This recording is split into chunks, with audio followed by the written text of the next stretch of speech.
चलें और आज का जो वचन है वो हम पाएंगे मरकुस उसका 1:12 और 13। Mark chapter 1 versus 12 and 13। तब आत्मा ने तुरंत उसको जंगल की ओर भेजा। जंगल में 40 दिन तक शैतान ने उसकी परीक्षा की और वह वन पशुओं के साथ रहा और स्वर्गदूत उसकी सेवा टहल करते रहे। आमीन। पिता परमेश्वर, हम धन्यवाद देते हैं आपके पवित्र नाम को। प्रभु जी, हम धन्यवाद देते हैं प्रभु कि आज आपने हमें जीवितों के बीच में रखा है। प्रभु, हम जानते हैं ये आपके एक महान उद्देश्य है कि आपने ऐसा किया है प्रभु जी, और हम जानते हैं पिता परमेश्वर की आने वाले दिनों में प्रभु आप हमें उस रीति से इस्तेमाल करने वाले हैं जिस रीति से आप जो आपकी योजना है प्रभु जी। प्रभु जी, आज के वचन के द्वारा आप हमसे बात करें प्रभु। हम चाहते हैं प्रभु कि हम यहाँ से वैसे न जाएं जैसे हम यहाँ पे आए हैं। थैंक यू लॉर्ड प्रभु, आपके स्पर्श और आपकी उपस्थिति के लिए धन्यवाद देते हैं प्रभु यीशु के नाम से मांगते हैं। आमेन आमेन आमेन। ये घटना जो है ये घटना आप पाएंगे मरकुस में, ये घटना आप पाएंगे मत्ती में, ये घटना आप पाएंगे लूका लिखित सुसमाचार में। और ये घटना जो है ये अंग्रेजी में कहें तो इसे टेम्पटेशंस ऑफ क्राइस्ट कहते हैं, या प्रभु यीशु की जो परीक्षा हुई थी जब उनका बपतिस्मा के बाद का जो समय था, ये उस इंसिडेंट को या उस घटना को व्याख्या करती है। और सबसे चंद शब्दों में अगर आप देखें तो ये मरकुस में लिखा गया है। मरकुस में सिर्फ इसे 2 पदों में समाप्त कर दिया गया है और ऐसा लिखा गया है कि जैसे ही उनका बपतिस्मा होता है उन्हें पवित्र आत्मा क्या लिखा है आंटी?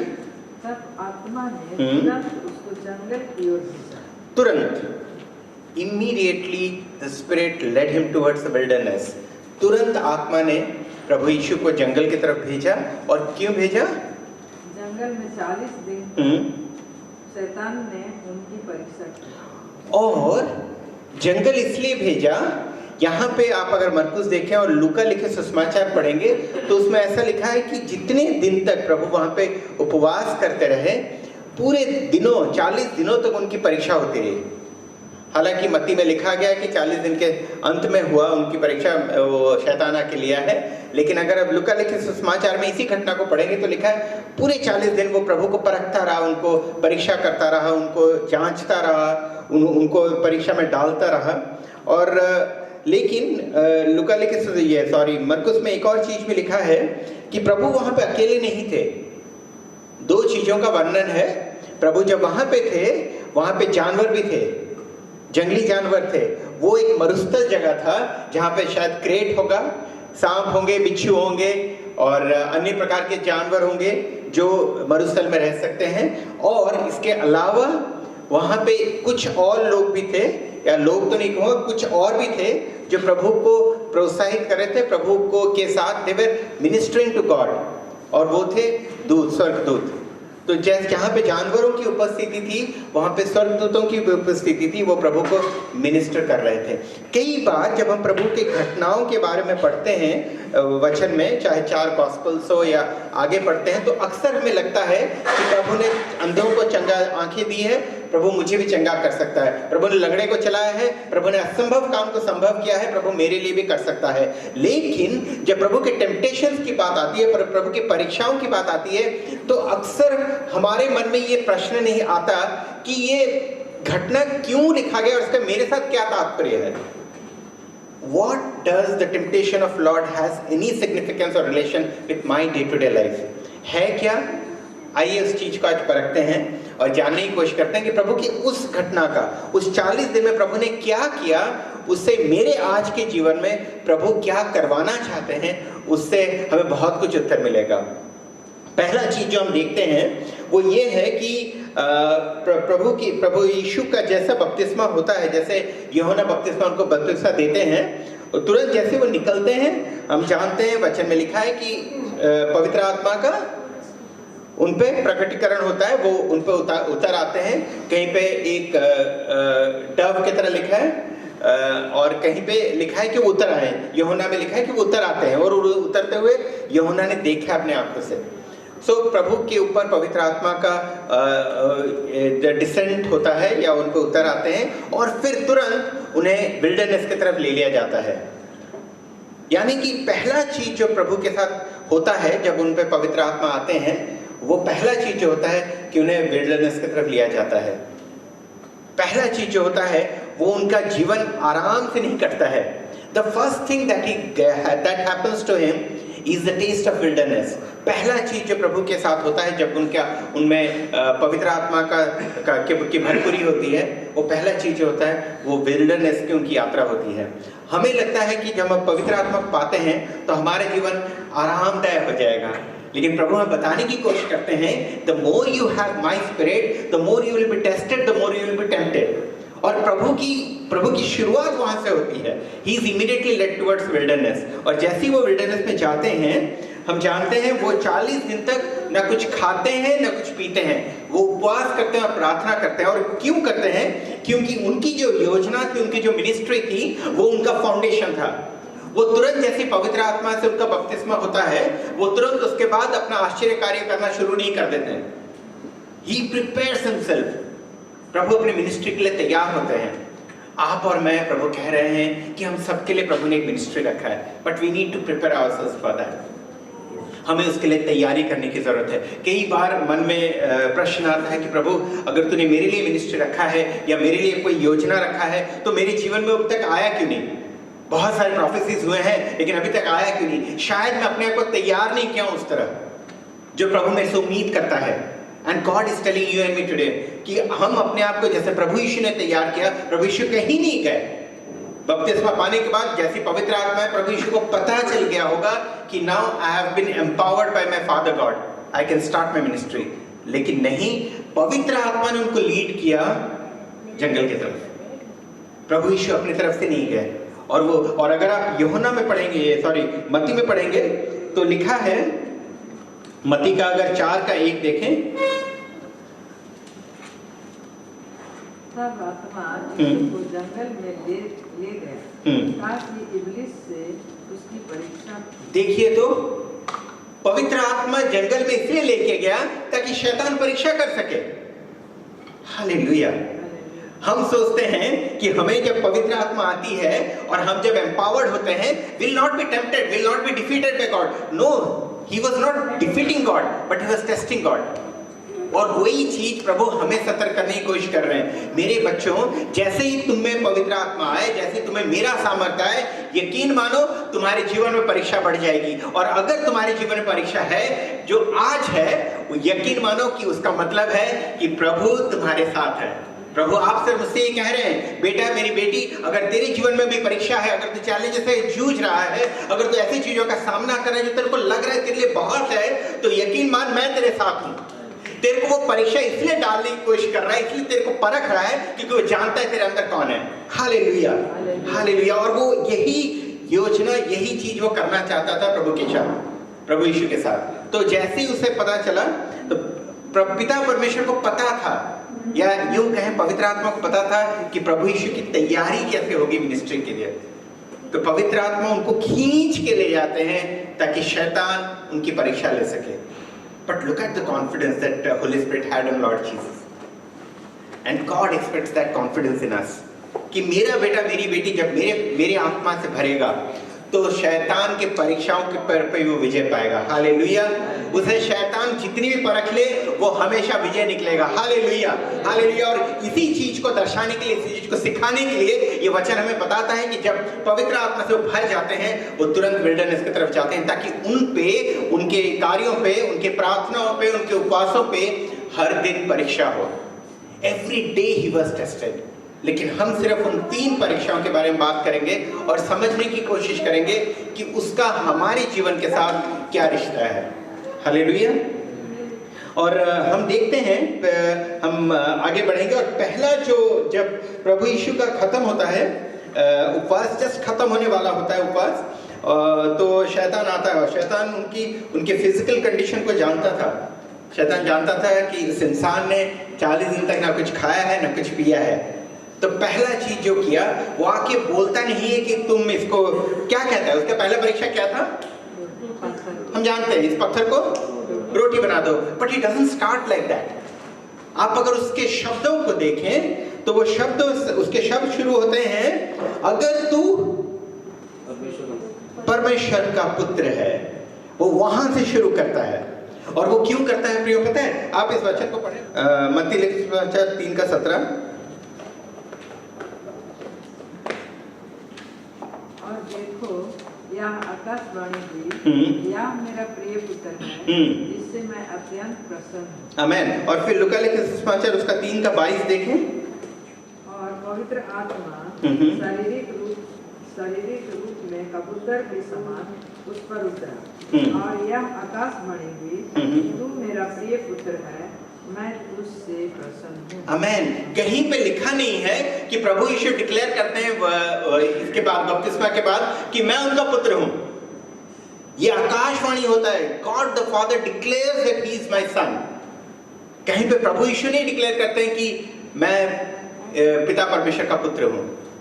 लेकिन शैतान की चालों को देखे प्रियो, उसका पहला वचन था कि अगर तू प्रभु का पुत्र है, if you are the son of God, which means he was questioning the declaration that was made couple of minutes back, या कुछ दिनों पहले, या 40 दिनों पहले, ऐसा मान ले 40 दिनों पहले जो पिता परमेश्वर ने डिक्लेयर किया है, उसका वो खंडन करने की कोशिश करें, या उसमें उसके बारे में डाउट क्रिएट करने की कोशिश कर रहा है। और प्रभु से कहता है कि अगर तू बेटा है तो क्या प्रभु ने तुझे ऐसा कहा था? ये किसी और इंसान से भी उसने ऐसा पूछा था, क्या वाकई प्रभु ने ऐसा कहा था कि इस फल को ना खाओ? किसी से उसने इसी तरीके से पूछा था। यानी कि जो शब्द हमारे कानों में आते हैं, वो शब्द को गोल घुमा के किसी और तरीके से हमें पूछता है कि वाकई तूने सही सुना था? तू जब प्रार्थना कर रहा था, ये कर रही थी, और जब प्रभु ने तुझसे ऐसा बोला, क्या तूने वाकई सही सुना था? क्या सच में प्रभु ऐसा करने वाला है तेरे साथ? अगर करने वाला है तो अभी क्यों नहीं? अगर होने वाला है तो अभी क्यों नहीं? एक छोटी सी गवाही देना चाहूँगा प्रियो। जब मैं बंगलोर में था और हम लोग का दूसरा बेटा हुआ नहीं था, और करीब उसके होने के 2-2.5 साल पहले की बात है, और मैं सवेरे के प्रार्थना में बैठा हुआ था, और हमारे परिवार में कुछ बुजुर्ग थे जो बहुत बीमार थे, तीनों कैंसर से पीड़ित थे, तो मैं उनके लिए प्रार्थना कर रहा था। और जब मैं प्रार्थना कर रहा था तो मेरे कानों में अचानक से एक शब्द आया कि मैं तुझे एक बेटा दूंगा, उसका नाम तू आइजैक रखना, उसे मैं अपने कार्य के लिए इस्तेमाल करूंगा। तो मैंने सुना उसे, और फिर मैं बाहर निकला प्रार्थना खत्म हुआ। मैंने अपनी पत्नी से आके कहा कि प्रभु हमें एक बेटा देने वाला है। उसने भी सुना, तो मैंने कहा चलो प्रार्थना करते हैं उसके बारे में। और फिर कुछ नहीं, प्रभु के ना कोई वचन, ना कोई शब्द, कुछ नहीं। और फिर 2-3-2.5 महीने के बाद फिर एक और बार मेरे सवेरे की प्रार्थना में अचानक से प्रभु, मैं किसी और चीज़ के लिए, ऐसा नहीं कि बेटे के लिए प्रार्थना कर रहा हूँ, मैं किसी और चीज़ के लिए प्रार्थना कर रहा हूँ, और ये वचन बहुत जोर से दोबारा सुनाई देता है कि मैं तुझे एक बेटा देने वाला हूँ, उसका नाम तू आइजैक रखना। और फिर हम लोग ने टेस्ट करवाए, बहुत कुछ करवाया, उसके बीच में बहुत कहानी है, मैं उसमें नहीं जा रहा हूँ। और फिर एक समय आया जब आइजैक का डिलीवरी होना था, और कल होना है, सपोज कल मुझे वाइफ को लेके जाना है हॉस्पिटल, और हम लोग दोनों बैठे हुए हैं। और मेरी उस वक्त एक आदत थी, अभी मेरा थोड़ा वो छूट गया है, मैं दोबारा उसको शुरू कर रहा हूँ। वो आदत ये था कि जो भी प्रभु मेरे से बात करता था, मैं उसे टाइप कर देता था प्रोफेसी करके फाइल में, कंप्यूटर में, और मैं उसमें टाइम और डेट लिख देता था कि इस तारीख को, इस डेट को प्रभु ने कहा है। और जब वो पूरा होता था तो मैं एक टेस्टिमनी करके एक फाइल बनाया था, मैं उसमें लिख देता था कि प्रभु ने इस चीज़ को पूरा किया है, और उसमें दिन और समय लिख देता था। तो ये एक चीज़ था, और मुझे पता था मैंने क्या लिखा है, प्रोफेसी क्या क्या, प्रभु ने क्या क्या बात किया है। आई वेरी वेल रिमेम्बर्ड, मेरे जितने थे। तो लेकिन उस वक्त मुझे मानो अंदर से कोई बड़ी स्ट्रॉन्ग आवाज़ मुझे मेरे से बात कर रही थी, मेरे को कह रही थी कि कल ना तेरे को एक बेटी होने वाली है। I was not having an issue, बेटा बेटी में मुझे कोई फर्क नजर नहीं आता, लेकिन इट वॉज अ प्रॉमिस, और तूने जो सुना है वो गलत है, and I will prove it. तो मैं ना वो प्रोफेस को बार बार पढ़ रहा था, और मैं उस आवाज़ को अपने दिमाग से, अपने जहन से दूर करने की कोशिश कर रहा था। और मेरे पास सोफा पे वाइफ लेटी हुई थी, और उसने बताया नहीं, मैंने उससे बताया नहीं कि मेरे दिमाग में ये सब चल रहा है, उसके दिमाग में भी यही सब चल रहा है। ये हमें बाद में पता चला जब आपस में बात किए। तो वो बताई कि मेरे रात भर मेरे को यही चलता रहा कि कल बेटी आने वाली है, you will be proved wrong, your God is wrong, you have heard wrong, और बहुत सारी चीज़ें, मतलब इतनी सारी चीज़ें हैं कि मैं उसको विस्तार में बता नहीं रहा हूँ। और फिर अगले दिन सवेरे हम लोग गए, वो एडमिट हो गई वाइफ, और फिर हम लोग, मैं बाहर प्रार्थना कर रहा था, मैं उसके मैटरनिटी वार्ड में प्रार्थना कर रहा था, उसके बेड के पास बैठ के, और इसको ले लिया गया डिलीवरी रूम में। और फिर आवाज़ आया, मेरे को बुलाया गया कि आप आओ, आपको बच्चा हुआ है, बच्चा नहीं, आपको बेबी हुआ है। मैं गया वहाँ पे, मैं खड़ा रहा, तो पेडियाट्रिशियन आया, उन्होंने देखा, वो बाहर निकले और बाहर बोले baby is absolutely fine, all legs, all head, everything is absolutely fine, baby is healthy, और अंदर चले गए। मैंने कहा बेबी बोलते रहे, लड़का बोले, लड़की बोले, कुछ नहीं बोले। तो मैं वहीं पर सोचता रहा, मैंने कहा क्या हुआ है, लड़का हुआ है, लड़की। And then he went in and took a turn and came out and said by the way it's a boy. And आप यकीन मानिए, बेटा होने की खुशी, वो तो बच्चा, कोई भी बच्चा होता खुशी होती है, लेकिन when you see God's promise getting fulfilled in your eyes, in front of your eyes, the joy is different, because आप ना किसी को साबित करने की कोशिश कर रहे हो, तो और आप बिलीव नहीं करोगे, वो निकली। मैं वहाँ पे प्रभु को धन्यवाद दे रहा था, मैंने कहा प्रभु you are eternal and true God, and मुझे पता था और आज आपने दोबारा उसको प्रूव किया। और मैं वहीं पे प्रभु को धन्यवाद दे रहा था, और मेरी वाइफ को उन्होंने वो स्ट्रेचर पे लेके गए वार्ड को, तो वो ऐसे जा रही है और अपने ऐसा कर रही है कि हम लोग जीत गए करके। तो मतलब वो that was a joy that we experienced that day। लेकिन but the thing is, every time there's a test, dear one, उसके ऐसा नहीं कि that ended with that। Even today we are battling with some challenges, and every time there's a test, the voice comes and asks us, did you hear it clearly? क्या तुमने सही सुना? क्या तुमने ठीक से सुना जो प्रभु ने कहा था? क्या तुम्हारी प्रोफेसी एक्चुअली वैसे हुई थी?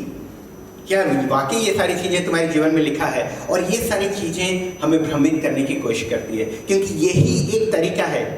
आप अगर डीएनए देखेंगे इस टेस्ट के, ये सारा एक ही पैटर्न है। जैसा ईव को हुआ था वैसे उसने प्रभु यीशु को किया, और वैसे वो हमारे साथ कर रहा है।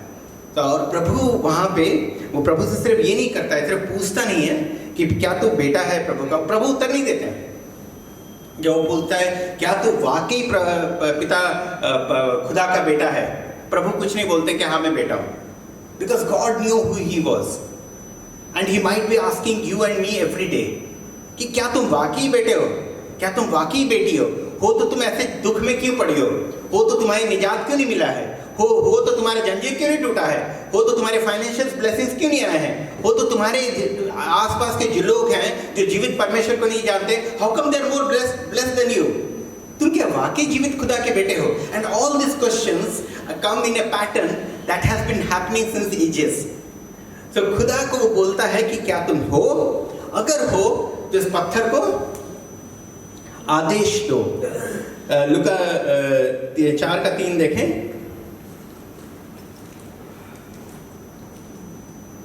तब शैतान ने उससे कहा, यदि तू परमेश्वर का पुत्र है तो इस पत्थर से कह कि रोटी बन जाए।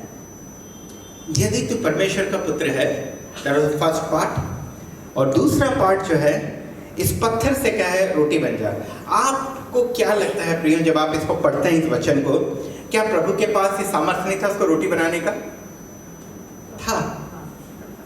जो मुर्दे को जीवित कर सकते हैं वो पत्थर को रोटी बनाने में उनको कितना समय लगता है?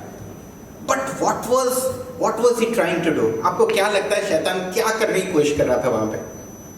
एक तपस्या थी, एक प्रिपरेशन था फॉर द मिनिस्ट्री। आप और मेरी एक जर्नी वैसी है। हमें खुदा ने चुना है एक मिनिस्ट्री के लिए, हमें खुदा ने चुना है एक पर्पस के लिए। लेकिन आप यकीन मानिए, आप और मेरे रास्तों में अड़चन डालने के लिए, हर्डल्स डालने के लिए बहुत सारी परीक्षाएं आएंगी। बहुत बार आपसे और मुझसे कहा जाएगा कि इस पत्थर को रोटी कर। बहुत जगह पे क्या कहा जाएगा कि तू प्रूव करके तू खुदा का बेटा है, तू प्रूव करके खुदा से तेरा रिश्ता है, तू प्रूव करके खुदा ने तुझे बचाया है, तू प्रूव कर। और प्रूफ मांगते रहेंगे। आप देखिएगा, जब तक आप अपने पर्पस के पास पहुंचेंगे जितना, उतनी परीक्षाएं बढ़ती रहेंगी। और प्रभु यीशु के साथ पहली बार यही हुआ। The first temptation was on this, कि तू इस पत्थर को रोटी बना। प्रभु ने एक बहुत सुंदर उत्तर दिया, और हम सबको पता है वो क्या है। और वो है, अब वो हम पाएंगे ड्यूट्रोनॉमी उसका 8:3 में जिसका उदाहरण देके प्रभु ने कहा कि पहले हम इसको पढ़ लें जो उत्तर दिया प्रभु ने। मत्ती 4:4। यीशु ने उत्तर दिया, लिखा है, मनुष्य केवल रोटी ही से नहीं परंतु हर एक वचन से जो परमेश्वर के मुख से निकलता है जीवित रहेगा। आमीन। इसका मतलब क्या आपने समझा है? पहले तो हम उस घटना को देखते हैं जहां से प्रभु यीशु इस रेफरेंस को लेते हैं। प्रभु यीशु जब मूसा के एक लेक्चर या एक प्रीचिंग से लेते हैं जो वो इजरायलियों को दे रहे हैं, जब अंत का समय आने वाला है, मूसा उनको प्रिपेयर कर रहे हैं कि तुम जाके किनान देश में कैसे रहने वाले हो, और उसमें वो समझाने की कोशिश कर रहे हैं। वो कह रहे हैं अगर हम ड्यूटोनॉमी मतलब व्यवस्था विवरण 8:3 देखें तो उसमें लिखा है कि प्रभु ने इजरायलियों के अंदर भूख पैदा किया।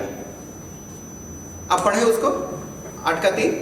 उसने तुझको नम्र बनाया और भूखा भी होने दिया। भूखा होने दिया यानी कि अंग्रेजी में लिखा है God created hunger in them. उसके बाद फिर वह मन्ना जिसे तूने और न तेरे पुरखा भी जानते थे वही तुझको खिलाया, इसलिए कि वह तुझको खिलाए कि मनुष्य केवल रोटी ही से नहीं जीवित रहता परंतु जो वचन यहोवा के मुंह से निकलते हैं उन्हीं से वह जीवित रहेगा। अब इस घटना को समझने की कोशिश करें तो आप समझ लेंगे कि प्रभु यीशु उस दिन क्या कहने की कोशिश कर रहे थे शैतान को। वो जब मूसा उनको समझा रहा था, मूसा ने कहा आप लोगों को ऐसा भूख नहीं लगा है, आप लोगों के अंदर जो भूख है, खाने की जो भूख है, वो परमपिता परमेश्वर ने जगाया था ताकि वो मानना दे सकें। आपको पता है अगर आप पूरे उस घटना के क्रम को देखें, प्रभु मूसा को चुनते हैं, मूसा को बोलते हैं जाके मेरे लोगों को बचा, ठीक है। और अगर आप वचन में आगे पढ़ें तो लिखा है प्रभु फारो के हृदय को कठोर कर देते हैं। यहां पे भेजते हैं कि जगह बचा, फिर वहां पे उसको कठोर कर देते हैं। यानी कि God was creating a platform where he can demonstrate his power. अपनी सामर्थ्य को दिखाने के लिए प्रभु एक क्रिएट करते हैं एक स्टेज कि ऐसा हो जाएगा तो लगेगा, मूसा को लगेगा यार मेरे समझाने से सारे आ गए। So God not only directed मूसा को कितना समझाया, वो बोला नहीं जाऊंगा, मैं तुतला हूँ, मैं हकला हूँ, ये हूँ वो हूँ, बहुत समझाया। इतना समझाने के बाद वो गया और उसको पता भी नहीं था कि क्या होने वाला है। अगर उसको पता चलता कि प्रभु उसके हृदय को कठोर कर रहा है, मूसा बोलता प्रभु मजाक कर रहे हैं क्या, मैं वैसे ही मना कर रहा था, मेरे को भेज दिया। But that's how God works. प्रभु यहाँ पे उनके शरीर में भूख पैदा करते हैं और फिर उन्हें एक ऐसा चीज देते हैं खाने के लिए जो उनकी इस भूख को मिटाती है। समझने की कोशिश करें, वो क्रिएट करते हैं, सोर्स देते हैं ताकि उनका भूख मिट जाए। लेकिन मूसा समझाने की कोशिश कर रहे हैं कि वो जो लोग भूखे थे, वो जो लोग मन्ना खाए थे, वो यहां तक नहीं पहुंचे। सारे लोग जो शुरू किए थे, कोई पहुंचा क्या इजराइल? नहीं पहुंचा। वो जो खाना खाए वो जीवित नहीं रहे, क्योंकि वो भूख मिटाने वाले खाने से आप जीवित नहीं रहोगे। हालेलुया। वो समझाने की कोशिश करते हैं कि यहोवा के मुंह से निकला हुआ वचन जिन्होंने माना, किसने माना? यहोशू ने माना, कालेब ने माना, जिन्होंने माना वो यहां तक पहुंचे हैं। और वही यीशु शैतान को समझाने की कोशिश कर रहे हैं, वही यीशु आपको और मेरे को समझाने की कोशिश कर रहे हैं। जब हम फास्टिंग करने बैठते हैं, सबसे ज्यादा आपके मन में चिंता खाने के बारे में आता है और उस वक्त बहुत नए नए पकवान आते हैं। आप देखिए, आपको बिरयानी कभी अच्छी नहीं लगती, बट आप फास्टिंग में बैठेंगे तो आपको अलग अलग तरीके के बिरयानी के सपने आएंगे। चीजें it's actually the thing that is been created by devil, क्योंकि वो जानता है कि ये बेटा ये बेटी जब उपवास में बैठेगा तो ये कुछ ऐसा पाएगा, एक ऐसा रिश्ता बना पाएगा अपने स्वर्गीय पिता से जिसके बाद मुझे इसको छूना असंभव हो जाएगा। तो वो उसके आपके पहले स्तर पे आपको तोड़ने की कोशिश करता है। और प्रभु ये चीज से उनको उभारने के लिए प्रभु ने कहा तुम्हें मैं भूखा करूंगा, तुम्हें खाना दूंगा ताकि इससे तुम कंप्लेन नहीं करोगे, तो तुम मेरे बारे में सोचोगे। तो पता है खाना तो मिल रहा है, भूख लग रही है तो माना आ रहा है, and you will be only listening to me. लेकिन वो हुआ नहीं। इजरायली फिर भी प्रभु के ऊपर गुड़गुड़ाते रहे, ऐसे लगा दे कंटिन्यू ग्रम्बलिंग। और इसलिए कोई एक जो शुरू किया था अंत तक नहीं पहुंचा। हालांकि मूसा ये भी कहते हैं तुम्हारा वस्त्र नहीं फटा है। 40 इयर्स इसी वचन को अगर आप आगे पढ़े लिखा है कि तुम्हारा वस्त्र नहीं, that was a proof good enough to understand कि खुदा आपके साथ था। वस्त्र हमारा 2 साल में 3 साल में फट जाता है, मेरे बेटे का तो 6 महीने में फट जाता है, तो 40 साल में नहीं फटा। तो there was something that God was trying to explain, that हम जिस चीज के बारे में बहुत ज्यादा चिंतित होते हैं, हमारे जीवन उसके द्वारा नहीं बनता। खुदा उस वक्त शायद कह पाते कि 2 मिनट का काम है यार, इसको रोटी बनाना, लेकिन मैं इससे जीवित नहीं रहूंगा। जीवित तो मैं मेरे पिता परमेश्वर के वचन से रहूंगा। प्रियो, आप और मैं याद रखें, when he comes and tempts us, when he shows us the thing that we don't have, yes, I might be defeated now, मैं अभी शायद टूटा हुआ हूँ, मैं अभी शायद हारा हुआ हूँ, मैं अभी शायद बिखरा हुआ हूँ, मैं अभी शायद कमजोर हूँ, लेकिन हमें अपनी परेशानी को, अपनी तकलीफ को और शैतान को बताने की जरूरत है that my God has capabilities and through his word of mouth he can give me victory that I have been yearning for. Hallelujah!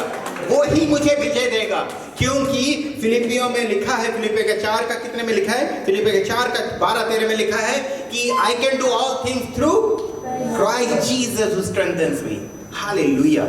और मैं तभी बोल पाऊंगा जब मैं शैतान के आंखों में आंखें डाल के, मेरी परेशानियों के आंखों में आंखें डाल के, मेरी परिस्थिति के आंखों में आंखें डाल के बोल सकूं कि तू मुझे तोड़ सके, तू मुझे बिखरा सके, ये तुझमें दम नहीं है। अभी शायद मैं टूटा हूं, लेकिन देख उस दिन को आएगा जब खुदा मुझे अपने स्तर पे, जहां पे खुदा ने मेरे बारे में सोचा है, वहां तक मुझे पहुंचाएगा। Hallelujah, hallelujah.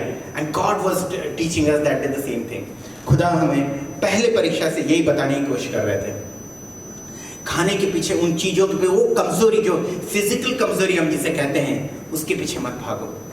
इसलिए वचन में लिखा है, seek first the kingdom of God, all these things, all the worldly things will be added unto you.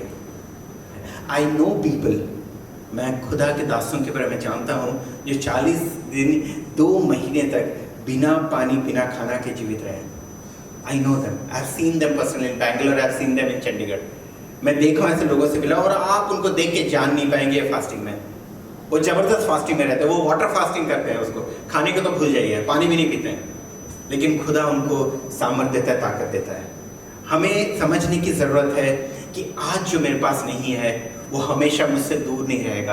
आज अगर दुनिया मेरे ऊपर हंस रही है क्योंकि मैं हारा हुआ हूँ, मैं कमज़ोर हूँ, मैं टूटा हुआ हूँ, मेरे डिग्निटी को अगर दुनिया प्रहार कर रही है, तो प्रियो आपको और मेरे को उठने की ज़रूरत है और हमें कहने की ज़रूरत है कि मैं जैसा हूँ मैं वैसा रहूँगा नहीं, क्योंकि मैं जीवित परमेश्वर के वचन पर चलने वाला हूँ, और अगर मैं चलूँगा मुझे पता है I can do all things through Christ Jesus who strengthens me. Hallelujah. और दूसरे की तरफ चाहें, दूसरे परीक्षा की तरफ, वो हम पाएंगे मत्ती उसका 4 का 5 और 6। तब इब्लीस उसे पवित्र नगर में ले गया और मंदिर के तंबूरे पर खड़ा किया और उससे कहा, यदि तू परमेश्वर का पुत्र है तो अपने आप को नीचे गिरा दे, क्योंकि लिखा है, वह तेरे विषय में अपने स्वर्गदूतों को आज्ञा देगा और वे तुझे हाथों हाथ उठा लेंगे, कहीं ऐसा ना हो कि तेरे पाँव में पत्थर से ठेस लगे। आमीन। यानी कि पहला जो प्रभु ने उत्तर दिया कि वचन में ऐसा लिखा है, तो भाई के दिमाग में ठनका कि चलो मैं भी वचन का उदाहरण देता हूँ।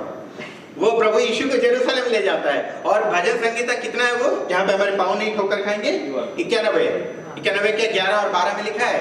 वो उसको कोट करता है, और कहाँ लेता है, देखिए उसकी बुद्धि कितनी मंद होती है। वो प्रभु को कहाँ लेता है? यरूशलेम में मंदिर के ऊपर। क्यों? क्योंकि उसका सोच ये है कि मंदिर में खुदा है, मंदिर में खुदा है, यहां तक अगर उसको फेंक दूंगा तो मंदिर तक खुदा निकल के बचाएगा, because that was thing that they were teaching. और वही था पुराने नियम में, खुदा की उपस्थिति मंदिर में थी। लेकिन नए नियम में प्रभु के ऊपर पवित्र आत्मा उतर चुकी है, ये उसको एहसास नहीं था। He never realized that God was present everywhere। लेकिन वो फिर भी अपने ही लॉजिक से वो खुदा को जेरूशलेम के सबसे इंपॉर्टेंट मंदिर के ऊपर ले जाता है, और लेता है, और फिर कहता है आप अपना अच्छा लाल मारो। वो धक्का नहीं मार पाएगा प्रियो, याद रखिए, वो आपको ठोकर नहीं लगा पाएगा, वो आपको पुश नहीं कर पाएगा, वो आपको उकसाएगा। He will be coaxing you to take the wrong step। आप परेशान हैं, थोड़ी सी रिश्वत ले ले यार, क्या प्रॉब्लम है? आप तकलीफ में हैं, थोड़ा किसी बगल वाले से किससे कुछ गलत कार्य करवा ले, क्या प्रॉब्लम है? He will coax you, see the problem that you are going through. तू जिस परेशानी में उसको देख, समझ कि ये तेरे बस की बात नहीं है और तेरा प्रभु तुझे बचा नहीं रहा है, तुझे उत्तर नहीं मिल रहा है। क्या फर्क पड़ता है अगर तू बगल से थोड़ा चोरी कर ले? क्या फर्क पड़ता है अगर किसी से कुछ अन्याय कर ले? कौन देख रहा है? किसी को पता नहीं चलेगा। These are the coaxing. ये थॉट्स वो डालता है प्रिय। वो प्रभु को भी उस दिन वही कर रहा था, वो उकसा रहा था। वो आपको और मुझे उकसाता है, वो आपको और मुझे परीक्षा कैसे डालता है, वो उकसा के डालता है। वो हमको हमारे हाथों को लेके जबरदस्ती गलत कार्य में नहीं डाल सकता। वो मेरे से व्यभिचार नहीं करवा पाएगा, व्यभिचार मैं खुद करूंगा, लेकिन मेरे दिमाग में व्यभिचारी बुद्धि वो ही डालेगा। उसको दूर करना मेरे हाथ में है। चोरी की बुद्धि वही डालेगा, गलत चीज की बुद्धि वही डालेगा, वो कोक्स करेगा। वहां पे हमें सतर्क रहना है। और वहां पे प्रियो वो कोक्स कैसा करेगा? ये तो प्रभु को तो वो एक वचन का वास्ता दे रहा है, वो तो कुछ भी वचन का वास्ता देगा हमें। तुझे याद है वचन में क्या लिखा है? तुझे याद है ये लिखा है, तू ये पढ़ और ये काम कर, किसी को नहीं पता चलेगा। तू कर ले और फिर प्रभु के आगे माफी मांग लेना।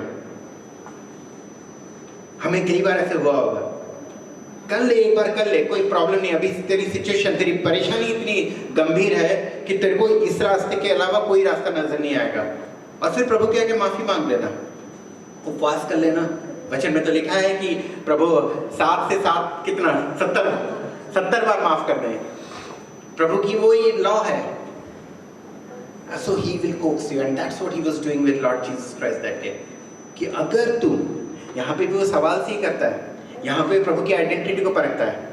पहले में उसने प्रभु की आइडेंटिटी की परीक्षा ली। पहले परीक्षा में वो आपके और मेरे आइडेंटिटी को परखता है कि हर वक्त वो पूछता रहता है, क्या तू सच्ची में खुदा के द्वारा बचाया गया है? क्या वाकई में तुझे खुदा ने चुना है? क्या वाकई में सुरेश भाई को खुदा ने चुना है? सुरेश भाई बता रहे थे कि मुझे खुदा ने चुना है, मैं बचाया गया हूँ। वो बार बार करेगा। अच्छा, चुने गए हो तो ये क्यों आपका उत्तर नहीं मिल रहा प्रार्थना का? ये परेशानी क्यों है परिवार में? तुम चुने गए हो, तुम आशीषित हो, तो ये क्यों कर रहे हो? तो first test was a test of identity.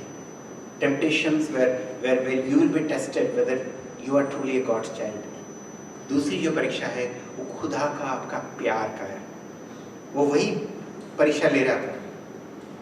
वो कह रहा था खुदा से, प्रभु यीशु से, तू कूद, अगर तेरा खुदा वाकई तुझसे प्यार करता है तो तुझे बचाएगा। और प्रभु क्या उत्तर देते हैं? मत्ती का 4:5 पढ़ें। तब इब्लिस उसे पवित्र नगर में ले गया और मंदिर के कमरे पर और उससे कहा, यदि तू परमेश्वर का पुत्र है तो अपने आप को नीचे गिरा दे, क्योंकि लिखा है, वह तेरे विषय में अपने स्वदूतों को आज्ञा देगा और वे तुझे हाथों हाथ उठा लेंगे, कहीं ऐसा ना हो कि तेरे पाँव में पत्थर से ठेक। यानी कि हम देख रहे हैं कि वो परख रहा है प्रभु पिता परमेश्वर के प्यार को प्रभु के लिए है कि नहीं। वो बोल रहा है, आप दिखाओ, यू प्रूव योरसेल्फ। खुदा मेरे से प्यार करता है, और क्योंकि खुदा मेरे से प्यार करता है, मैं अय्यूब की तरह एक दिन जो मैंने खोया है वो सब दुगुना मुझे खुदा देने वाला है। Hallelujah, hallelujah. और ये चीज हमें दिमाग में और जहन में बांध के रखना है। The situations that I face in my life doesn't define whether God loves me or not. ये दया करके हमेशा हमेशा याद रखें। और यही चीज हमें तोड़ती है, जो खुदा ने हमें उस दिन सिखाया, प्रभु यीशु ने खुद उस दिन सिखाया। और खुदा क्या आंसर करते हैं उन्हें? खुदा बताते हैं, जो हम पाएंगे कि हम अपने प्रभु पिता परमेश्वर को कभी परीक्षा ना करें। वचन में लिखा है, इजरायली लोग जब अपने सफर में थे तो हर जगह उन्होंने प्रभु की परीक्षा की। हर जगह खाना नहीं मिला तो परीक्षा की, लाल समुद्र के पास पहुंचे तो वहां पे प्रभु की परीक्षा की। हर जगह प्रभु की परीक्षा की। जहां जहां उन्होंने मूसा को परेशान किया है, वहां पे उन्होंने प्रभु की परीक्षा की है।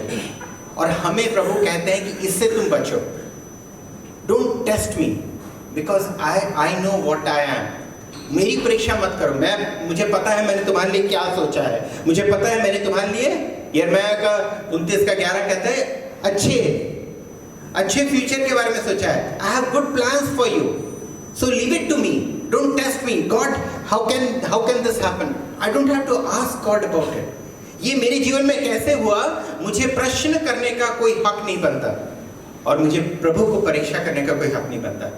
और यहीं पे प्रभु उत्तर देते हैं कि तू कूदने की बात कर रहा है कि खुदा मुझे बचाएगा कि नहीं, भजन संहिता 91 के अनुसार। लेकिन मैं तुझे बताना चाहूंगा कि मैं प्रभु की परीक्षा नहीं करूंगा, क्योंकि मैं जानता हूं प्रभु बचाएगा। Hallelujah, I know my God is going to bless me. अभी मेरे ऊपर कोई हंसे, मेरे कोई मजाक उड़ाए, मेरे परिवारजन, मेरे प्रियजन, मेरे ऑफिस के लोग, मेरे भाई बहन, कोई भी मेरी मजाक उड़ाए कि तेरी जो विश्वास है, तेरा जो प्रभु करता है, उससे हमें तुझे कुछ नहीं मिला। I know my God will one day prove that whatever plans he has for me, they are for good and they are for wonderful future. Hallelujah, hallelujah. और प्रभु बताते हैं कि मुझे तुझे प्रूव करने की जरूरत नहीं है कि मेरा खुदा बाप मुझसे कितना प्यार करता है। हमें किसी पड़ोसी को, किसी भाई को, किसी रिश्तेदार को, किसी कलीग को प्रूव करने की जरूरत नहीं है। हाँ, कई बार ऐसा होता है कि हमारे इर्द गिर्द जो गैर विश्वासी हैं, जो प्रभु को जानते नहीं है, जीवित परमेश्वर को, वो शायद हमसे जल्दी उन्नति कर जाए, होता है ऐसे। लेकिन इसका मतलब ये नहीं है कि प्रभु आपको हारता हुआ देखना चाहता है। और एक चीज याद रखें प्रियो, if you are at a losing side now, अगर आप बिखरे हुए हैं, टूटे हुए हैं, then end has not happened. Hallelujah, अंत नहीं हुआ है। God is not finished with you so far. So मेरी आप सबसे गुजारिश है, अगर आप ऐसी परिस्थिति में हैं कि आपको लग रहा है मैं टूट गया हूँ, हार गया हूँ और प्रभु ने मुझे छोड़ दिया है, यकीन मानिए प्रभु आप पे कार्य कर रहा है, और प्रभु वहां पे आपको लेके जाएगा जो प्रभु ने योजना में आपके लिए सोचा है। Hallelujah, hallelujah. हमें अपने आप को हिम्मत देना है प्रियो। When we go through such situations, when we are in that position where we feel defeated, जब हम ऐसे परिस्थिति में हमें लगता है हम टूटे हुए हैं, हारे हुए हैं, हमारा कोई इज्जत नहीं करता, हमें कोई समझता नहीं है, या हमारी डिग्निटी को प्रहार होता है, तो यकीन मानिए प्रभु समाप्त नहीं किया है हमारे ऊपर काम करना। Hallelujah, hallelujah. We need to at that time thank God that God, I am under WIP, work in progress। आप मेरे साथ लगे हुए हैं, आप मेरे ऊपर काम कर रहे हैं, आप मुझे वो फिनिश्ड गुड बनाने वाले हैं। मैं अभी फैक्ट्री के बीच में हूँ, मैं अंत तक पहुँचा नहीं हूँ, आप मेरे ऊपर कार्य कर रहे हैं, मुझ पे आप सब कुछ वो डालेंगे जो मुझे वो स्थान पे पहुँचाएगा जिस स्थान पे आपने मुझे पहुँचाने के लिए योजना बनाया है। Hallelujah. And our God is a promise fulfilling God, he will fulfil what he has promised for each one of us. Hallelujah, hallelujah. और तीसरा जो परीक्षा था वो हम पाएंगे लूका लिखित सुसमाचार उसका 4:5 में। वो तीसरा था मत्ती में और दूसरा है लूक में। तब शैतान उसे ले गया और उसको पल भर में जगत के सारे रज दिखाए और उसे कहा, मैं यह सब अधिकार और उनका वैभव तुझे दूंगा, क्योंकि वह मुझे सौंपा गया है, और जिसे चाहता हूँ उसी को दे देता हूँ। ये परीक्षा भी हमारे साथ होती है प्रियो। प्रभु यीशु ने भी बताया था जब वो जीवित थे यहाँ पे कि तुम दो स्वामियों का आराधना नहीं कर सकते थे, और हम कई बार इसी दुविधा में पड़ जाते हैं। We don't know whether I have to run for a career or I have to run for God. We don't know whom to give priority. और इसी दुविधा में शैतान हमारी परीक्षा लेता है, और वो प्रभु को सब कुछ दिखाता है, वो सारा वैभव दिखाता है। वो किसी ऊंचे पहाड़ पे ले जाता है, वचन में लिखा है, और वहां से सब कुछ दिखाता है। वो विजन में सब कुछ दिखाता है कि सारी चीजें देख रहे हैं, ये सारे पे मेरा अधिकार है और मैं सारा आपको दूंगा, आप बस मुझे नतमस्तक कीजिए। जस्ट वर्शिप, बाउ down and worship me. That was his condition. मेरे पास बहुत सारे उदाहरण हैं। I know quite a few singers जिनका टेस्टमनी है, जो प्रभु के दासों ने बताया है। आपको यूट्यूब पे मिल जाएगा। मैं कुछ का नाम मेरे को भी याद नहीं आ रहा। जैसी भी शायद एक है, कुछ हैं। There are some US singers and all जिन्होंने एक्चुअली नतमस्तक किया है। They have sold their souls to devil and devil has given them immense amount of fame and name and glory. मतलब बहुत बढ़ गए हैं वो। माइकल जैक्सन के लिए भी यही कहा जा रहा था। So there are many, you will find many who have actually flourished। बहुत हैं जिन्होंने वो डीलिंग किया है कि ठीक है हम तुम्हारे आगे नतमस्तक होते हैं, तुम्हारा जो शौर्य है इस संसार का वो हमें दो, and he actually has given. So that temptation is always looming on us, और वो हमारे ऊपर हमेशा मंडराता रहता है. कब मंडराता रहता है? जब आप एक फटफटिया को लेके जा रहे हैं, उस पर बैठे हैं और आपके साथ सामने से एक BMW निकल जाती है. कब मंडराता है? जब आपकी अल्टो बहुत आवाज कर रही है और आपके आगे से कोई फरारी लेके निकल जाता है. कब मंडराता है? जब आप ट्रेन में धक्के खा रहे हैं और कोई आके बोलता है मैं भी हवाई जहाज से वापस आया हूँ. So there are so many instances where our spirit becomes weak, और शैतान जानता है, और शैतान हमें हर पल इसी पे परखता है, क्योंकि वो देखने की कोशिश करता है कि ये जो वैभव है ये इसे लुभा रहा है क्या. और वो प्रभु यीशु को तो उस दिन वही परख रहा था. वो प्रभु यीशु को बता रहा था कि तू अगर ये सारी चीज़ों को देख रहा है, इफ इट अम्यूजेस यू, अगर तुझे अच्छा लग रहा है, ये सारे तेरे हैं. और कई बार ये शान शौकत, ये सारा रुतबा, ये सारा जो हम देखते हैं, we see so many times in the TV. मैं परसों I was watching cricket match, शायद परसों की कब था मुझे पता नहीं, और मैं उस दिन इनको देख रहा था, अपने अंबानी के परिवार को वहाँ पे देख रहा था. तो मैंने वहाँ पे डेविड बेकहम को देखा, तो मेरे मन में सवाल आया, was telling my wife, I said कि लोगों के पास इतना पैसा है, कितने बड़े बड़े खिलाड़ियों को एक छोटे मैच के लिए ले आते हैं देखने के लिए, और वो वहाँ पे था, और लेकिन मुझे नहीं पता है उसके बाद इनको क्या है. I was telling, I said they may not be knowing what to do after this wealth.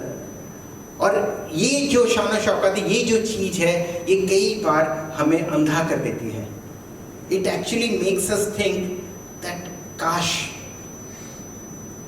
And God was being tested at that time with this. और प्रभु वहाँ पे कहते हैं कि उसको दुत्कारते हैं शैतान को, और आंटी आगे पढ़ें और कहते हैं, इसलिए यदि तुम मुझे प्रार्थना करे यह सब तेरा हो जाएगा. यीशु ने उसे उत्तर दिया, लिखा है तू प्रभु अपने परमेश्वर को प्रणाम कर और केवल उसी की उपासना कर. प्रभु ने कहा, मतलब what God was trying to tell, कि forget about the wealth that you are showing me, forget about the ऐशोआराम that you are showing me, ये सारी चीज़ें के बारे में भूल जा. पहले तो नतमस्तक की बात करते हैं, वो सिर्फ मैं खुदा के लिए करूँगा. और प्रभु चाहते हैं कि आप और मैं इसी पथ पे अड़े रहें, कि मेरी परिस्थिति, मेरी परेशानी मुझे खुदा के प्रायोरिटी को कभी बदलने न दे. हालेलुया. मैं चाहता हूँ मेरी मिनिस्ट्री या खुदा के लिए मैं जो काम कर रहा हूँ, मैं उसी पे टिका रहा हूँ. Even though I may be struggling now, but मुझे पता है खुदा मुझे उठाएगा. Even though I might be having problems in my life now, मुझे पता है खुदा मुझे इससे निजात देगा. और खुदा करता है प्रियो, खुदा करता है, क्योंकि मैंने देखा है ऐसे होते हुए. मैं एक छोटी सी गवाही दूंगा, उसके अंदर समाप्त करूंगा.